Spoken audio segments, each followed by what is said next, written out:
Within him is Narayan also. His own meditation, this message came. Right? The authority is from his own inner being, his the very root of his being. So, what did Narayan teach?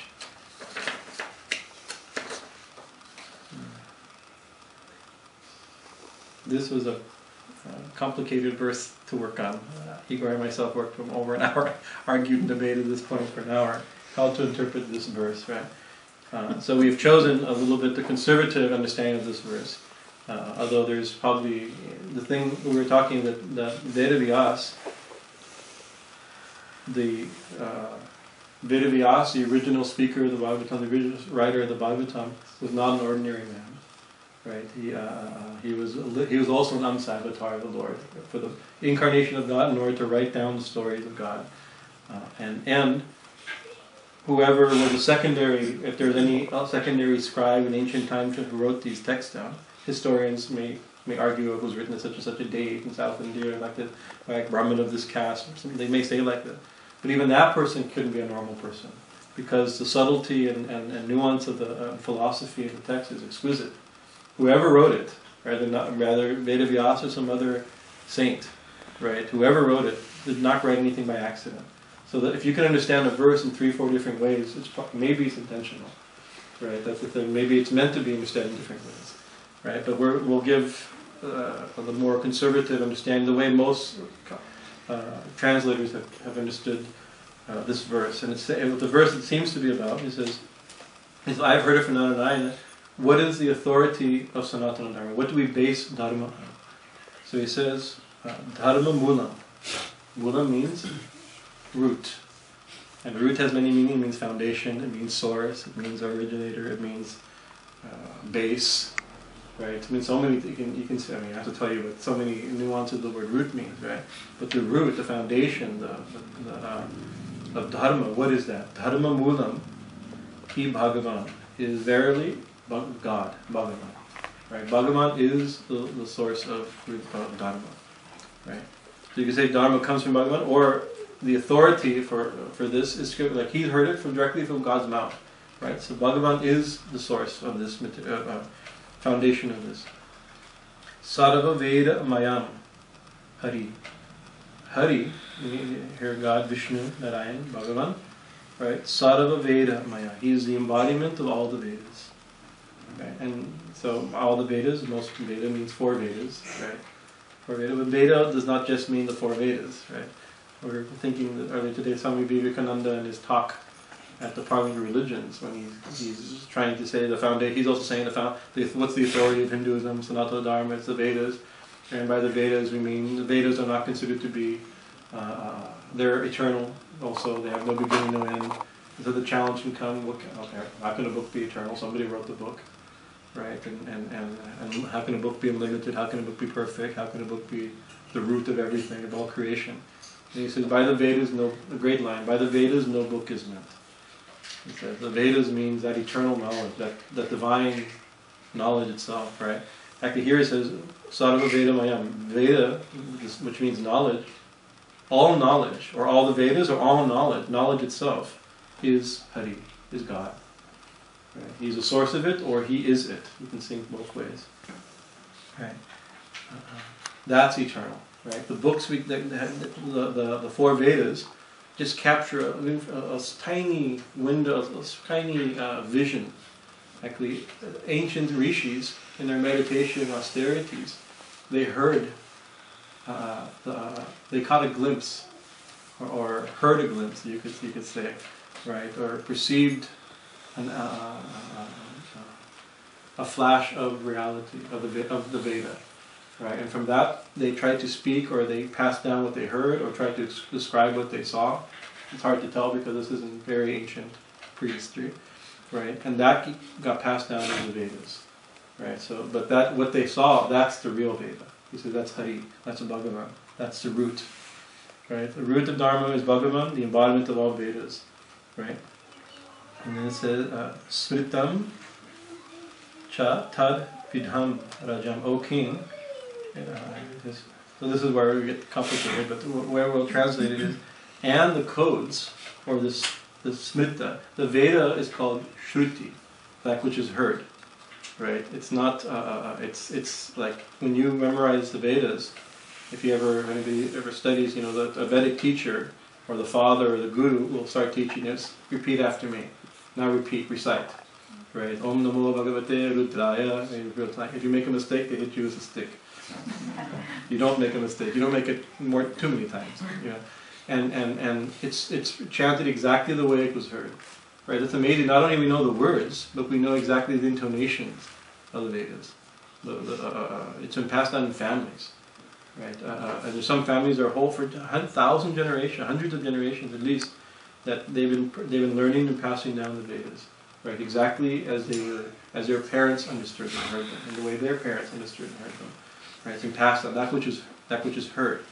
It's heard and repeated. Right? Then there's another category called smriti, that which is remembered. Right? And so here it says smriti ca tad-vidaam, that which those who know the Vedas say about the Vedas. It's a secondary category. So the Bhagavatam will be in that category. Right? This is not a Vedic, this is not one of the four Vedas. The Puranas are not the four Vedas. But they're not different from the Vedas. Right? Because the people who wrote this book, or the people who told these stories, they knew the Vedas. And they tried to explain them in a way that can be understood. Right? Maybe if Vedavyasa is the original author, right? What's his problem? What was his thing? The Vedas, a tiny percentage of society is inclined even to understand the Vedas, but even qualified to understand them. It's not easy, right? The austerities and purity that's required for Vedic study is not an easy thing, right? So what about us? How are we to know what the Vedas say? Just trust what the priests tell us? No, those who know the Vedas, out of compassion for us, for everybody else, right, have given a secondary category of literature. The Puranas, not just, there's many categories. Puranas, the Tantras, Itihasas, and the histories, and the epics, Ramayana, the devotional poet, all these things are not different from the Vedas. Those who spoke them, or those who told them, are knowers of the Vedas. Right? So the root of Dharma is Bhagavan Hari, the embodiment of the Vedas themselves, and the codes or the traditions or the literature handed down by those who know the Vedas, right? And there's another category, right? The third category is very important, especially if we think of this Narada character, from which Narada himself heard this material from, because he doesn't claim. There's no story of Narada studying the scriptures. If we know the prehistory of Narada and his previous birth. Narada was a poor. He was the son of a poor peasant woman, right, who worked at a almshouse that fed sadhus during the rainy season. Traditional sadhu life, 4 months chaturmasya. Chaturmasya, it's called? For the 4 months rainy season, right? Sadhus aren't supposed to wander.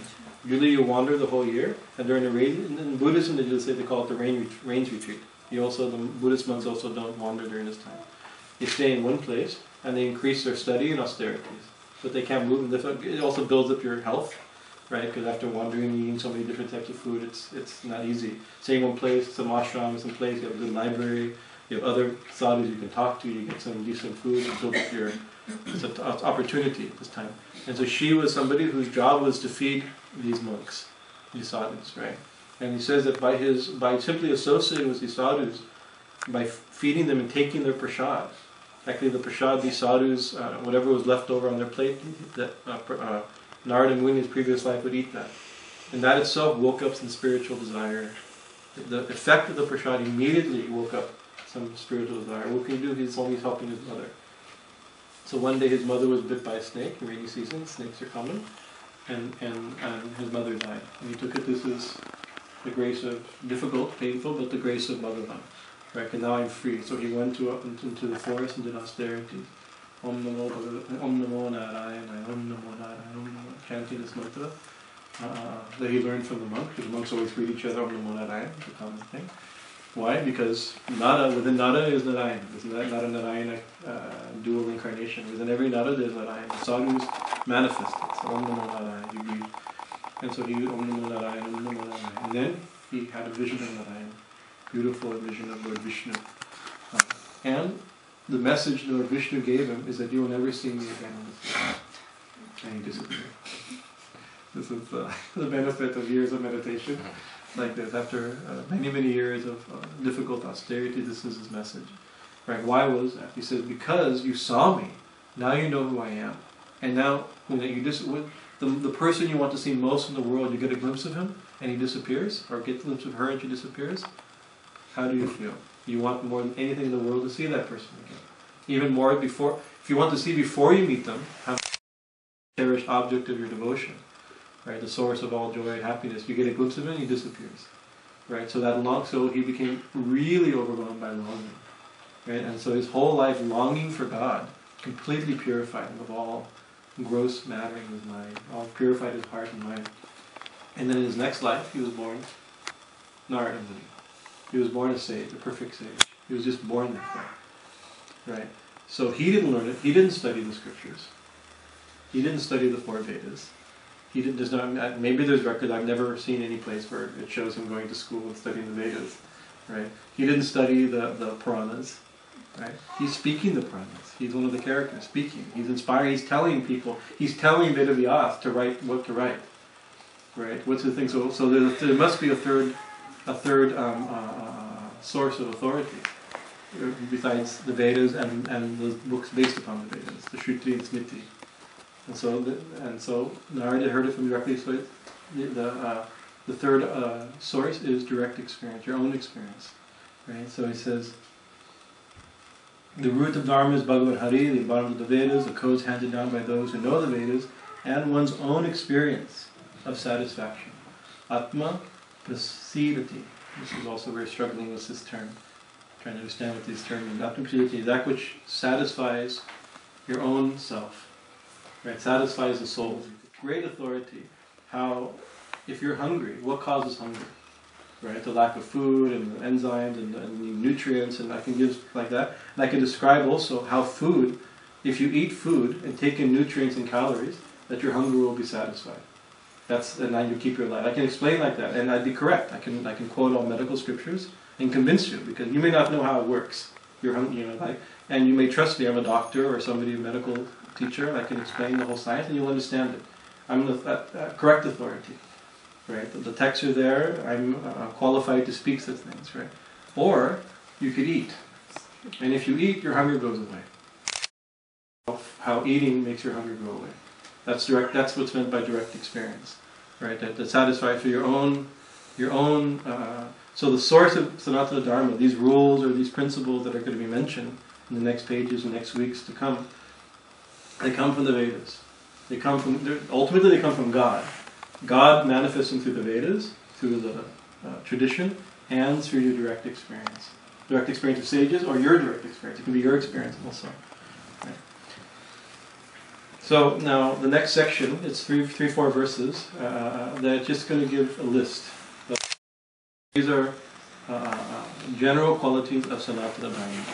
Right. So the first question, what is Sanatana Dharma? And then what is Varnashram Dharma? Right? What is a universal principle for everybody, right? For all human beings, of all mankind, right? Humankind. And then what is specifically the Varnas and Ashrams. So now he gives a nice list. And so these aren't just rules, and they're not like, you have to, first one is Satyam, truthfulness. And so we said, no, don't tell a lie, that's your duty. Dharma is not just a rule. It's something you believe in, it's not some guidance, it's your own nature. Right? So Satyam is your own nature. Right? Truth is your nature. Right? And speaking a lie, or living a lie, is against your own nature. It's not the way to be a happy human being. Right? This is the Dharma is how to live successful, to find not only happiness, but supreme happiness.